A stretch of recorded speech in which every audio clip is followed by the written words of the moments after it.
زمانگ دا دنیا دا خلق اکثریت چی دی نو دا غریبانان دی. نو دا غریبانان سوال کئی چی استاز دیر غریبانان یو نیسمن یو دا دیس وظیفشتا. نو او زمانگ دا قرآن کی وظیفشتا دا دی غریبی علاج پا قرآن کشتا. کم بندہ چی ما خام یا ماسخوتن سورت واقعہ یوزل روزانہ تلاوت کی دے با چر محتاج نشی دے با قرضداری نشی دا دنیا اس حاجت بددد چاہتا پیخی گینا پکور با پورشی. و بعض بندہ وظیفہ غواری و چوتے فلانے وظیفہ ما قرآن ندے ویلے بیا رات لے سلا غواری دا قرآن وظیفہ وی ما قرآن ندے ویلے. نو دا سے سادہ گل سر بسکو دا دے سادہ گل دا پارا وظیفشتا. یو صحابی راغی پیغمبر علیہ السلام توی دیر غریب ما او آسان شان وظیفہ راتاو خیا. نو پیغمبر علیہ السلام و توی وی اخپل کورتا چلار شے نو سلام اکا او بیا پما یوزلی درود اوایا او بیا سورت اخلاص قل هو یوزل وایا خدای په دې مالدار کی. دا مسله خو آسانه شوله وظیفه آسانه ده خدای کې یو پټی ګرانوالی شته درود ویل هر چاته آسان دي او قل هو هم هر چاله ښه ورځي خو پښتون ته په کور کې سلام ګران دی. نو سلام باندې شرمېږه ما چې کور ته ورشي نو سلام وکړه ستا دې کور کې به الله ډېر خیر او برکت واچي. نو دا دې قرآن چې نه دی ویل دا د هغوی دپاره اسانه وظیفه. کور ته لاړ شه سلام وکړه یو ځل یې درود ووایه او بیا قل هو ووایه انشاءالله کار به دې برابري. چا ته به لاس نه نیسي محتاجه کېږي به نه. او چا چې قرآن ویلی هغه دې صورت واقعه وایي. چا چې قرآن نه دی ویلی نه هسې په سلام او په درود او په قل هو به عمر نه تېری. زمانگ دا استادان دا صدا پارا دی پا جماعتونو که دی مدرسو که کلوی که ورکوٹ راشه دوی تکینا دوی پا تاستو مانکی گی نا دوی تا تا دا شپیم سبق خی و دا روزم خی یو ٹکی وای سقوبت جوڑ شی قرآن زدکا عمر لدا سے بے قرآن ما پاتی کی گا. استاد نیستے و دا غریبی علاج پا قرآن کشتا. چې پیسې پیدا شي نو بیا دې څوک تپوس به وکړي چې تا سره دا دونه پیسې نو موږ له پکې راکړه که نه نو بیا به څه کوو. د دې لپاره د څوکیدار ضرورت دی. نو دغه علاج هم په دې قرآن شریف کې شته. کم بنده چې آیت الکرسی تلاوت کی نو دې په خپل هم په امن او د غیر چاپیر ټول گوانډیان به هم په امن شي. الله د فرشتو څوکیداري مقرر کی دته به نقصان رسیږي نه. پخوا زمانه کې دی بوډیګانو ښځو به سرخه کوله نه مالوچو نه د پڼسو تارونه به یې جوړوله پڼسي سرخه به یې کوله. یو بوډۍ ښځه وه هغې سرخه کوله د شپې. چا ورته ویل که څوک آیات کرسی وی د دې دونه برکت دی که یو دشمن در باندې راځي بړون کون شي په بل اړخ به لاړ شي او تا به ته الله بچ کی. نو بوډۍ له آیات کرسی نه ورتلله خو په آیات کرسی عقیده مضبوطه وه. ماسخوتن ناوخته پورې آیات کرسی دا سرخه وکړله او چې وده کېدله نو آیات کرسی خو نه ورتلله سرخه اړخ ته کېښوده او ځان سره وایي چې آیات کرسی دشمن په سترګو ړوند کرسي. به دقه ټکې وویله او لاړه اوده شوله. لږ وخت چې تېر شو نو یو غل راغی او دیوال یې سورې که کنډرې وکړه او دې کمرې ته یې سر را دننه که. او چې څنګه یې سر دننه که نو خو هغه سرخه پرته وه. په سرخه کې هغه تیره سیخ دی دوک ورته وایي.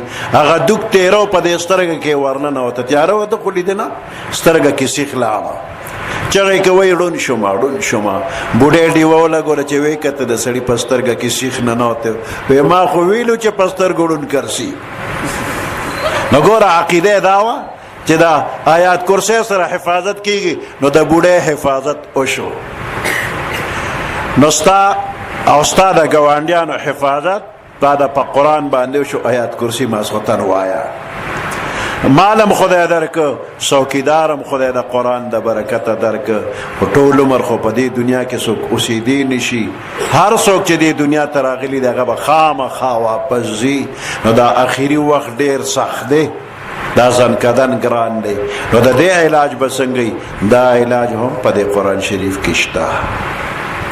کم بنده باندې چې د ځن کدن سختۍ شروع شولې او دې بنده ته سورت یاسین شروع شي، د ده چې څومره سختی او تکلیف دی الله به تنه لرې کړي، اسانتیا به ترې راشي. نو دغه علاج هم په قرآن باندې وشو. دې نه پس بیا بنده چې د قبر کې کېښودی شي، نو دا قبر تنگ او تاریک مقام دی. دې کې دا بنده یوازې به پروتي، یاران دوستان او خپل خپلوان او بچی ایس کم چا سره شپه نشي تیرولی. اگر که یو سړی چاته وي چې زه مړ شمه، نو لومبۍ شپه به د قبر کې داسې پروت یم، خازې به راته څوک لګوي نه، خو څوک به راسره پاتې شي. یو شپه به څوک وکړي؟ نو څوک شته چې ورسره تیار شي؟ یو کس هم نه تیارېږي چې د مقبره کې ورسره په کولو خازو ورسره شپه وکړي. هېڅوک هم وخت نه تېروي. نو دا خو تر قیامته دا قبر د یوازېوالي ځای دی. د دې دپاره علاج به د کوم ځای نه ګورې؟ دا علاج هم من قرآن کې شته. جلال الدین سیوطي رحمت الله علیه لیکلی دي چې کم بنده ډیر قرآن تلاوت کوي او دی وفات شي، دله غسل ورکي، کفن ورکي، کفن کې اونغاړي، دغه وخت کې یو ډیر خشته شکل صورت راشي د سینې او د کفن په دې منځ کې ننوځي، پټ شي.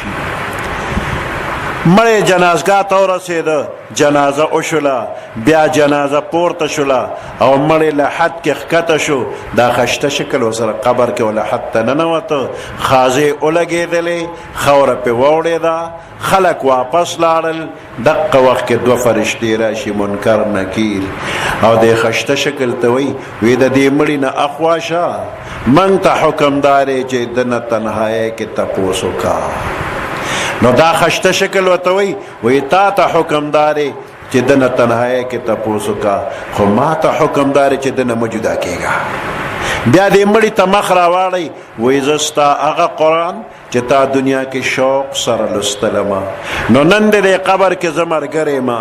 دا فرشتې به تپوس کوي، نو خو ډاډه جواب ورکه، یریږه ما که خطا شوې نو فتحه به م درکمه.